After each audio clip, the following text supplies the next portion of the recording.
please be merciful. Look upon one of your daughters, a person who has worked with us, a person who has worked with you.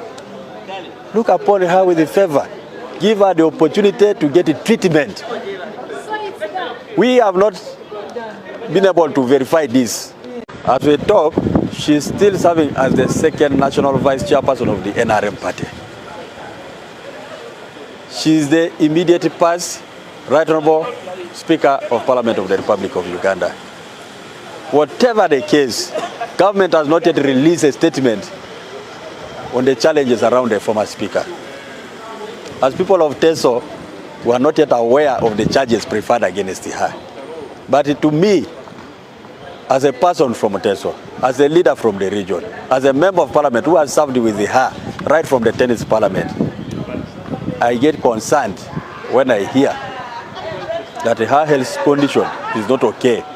And yet at the same time, she seems not to have the freedom to seek for proper medical attention. I therefore want to call upon government abducted, not arrested, but abducted. So that has kept everybody in fear because of the unknown surrounding the ability, the opportunity to go and visit her. So I think this has kept the team from Teso in a blind part of the country because we do not know what exactly is happening to her. We have not had a chance to see her. We have not had a chance to interview her. We have not had a chance to interact with her to find out how she is living. Because everybody is living in fear. If one of us was already taken away, and she took a long time in a place that we don't know, who are you not to fear?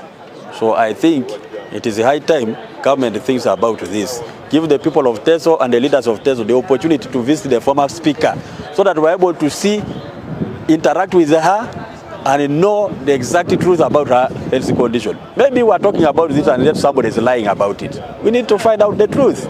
Because we now become like a parents to her, because she's the person who's in the problems, and we are the ones here. We have a responsibility as MPs from Teso to report back home and tell people exactly what is happening. So if she passes on because she has not had medical attention, what do we tell the people back at home? So please, government, it is God who has put it. Do you think these investigations are becoming endless? Of course, I know investigation normally can take even a lot of time. But what is very important is for government to keep on updating us about what is happening. You see, I've seen like for America, when they go, the Americans go for any mission, they come back to update the citizens about the situation. And people should get to know where we are. So likewise, I think government can go ahead and brief the country about so far where they have reached. Even if you have done just preliminary investigations, you can first give the country an update. We need to know what is happening. Does she have a case to answer in court? There are even others who are asking what has happened to the Rolls Royce. Where is it? People are asking about many questions because they don't know. Now for us, the leaders, we do not have proper answers to give to the people because there is no statement yet that is coming out from government. So we beg government, you are our government, tell us something, say something about this, make a statement because we are waiting. Thank you so much. Thank you. She has just started a new term of office. That office is not vacant because there has not been a by-election or whatsoever. She's still a member of what? Parliament. She's entitled to medical attention paid for by Parliament. And I want to believe she has a medical card. So, in my opinion, the issue is not about the availability of funds or readiness of Parliament to provide the funds for treatment, but I want to believe the issue is about freedom to access medical attention. Do you think the government has addressed this issue enough to the region to appreciate the conditions surrounding the Right Honorable Speaker? Come again. The region of Teso. Has the government addressed the matter to them? Because last time we heard that the president is meeting the religious leaders and other opinion leaders in the area, and I think has been like that.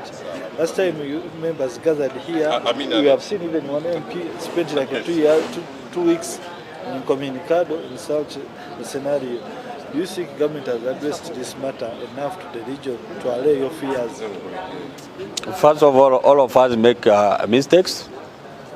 The Right Honorable Speaker of Parliament Emeritus might have made her mistakes, but to ask the people of Teso and the members of Parliament from Teso, maybe the challenge is that first of all we've not had an opportunity as a team to visit her. So nearly everybody has been living in fear because the last time a member of parliament attempted to be with her, to check on her, we heard that she was what? Abducted. Not arrested, but abducted. So that has kept everybody in fear because of the unknown surrounding the ability, the opportunity to go and visit her. So I think this has kept the team from Teso in a blind part of the country because we do not know what exactly is happening to her. We have not had a chance to see her. We have not had a chance to interview her. We have not had a chance to interact with her to find out how she is living. Because everybody is living in fear. If one of us was already taken away and she took a long time in a place that we don't know, who are you not to fear? So I think it is high time government thinks about this. Give the people of Teso and the leaders of Teso the opportunity to visit the former speaker so that we're able to see, interact with her, and know the exact truth about her health condition. Maybe we're talking about this and then somebody is lying about it. We need to find out the truth because we now become like a parents to her because she's the person who's in the problems and we are the ones here. We have a responsibility as MPs from Teso to report back home and tell people exactly what is happening. So if she passes on because she has not had medical attention, what do we tell the people back at home? So please, government, it is God who has put you in power. Give us the chance to. First of all, it is a very disheartening situation for us, particularly the people of Teso. Because this is a person who has been there in a government, who has provided a leadership, who has contributed a lot to this country, to this government, to the NRM party. And now she's in such a situation. As we talk, she's still serving as the second national vice chairperson of the NRM party. She's the immediate past Right Honorable Speaker of Parliament of the Republic of Uganda. Whatever the case, government has not yet released a statement on the challenges around the former speaker.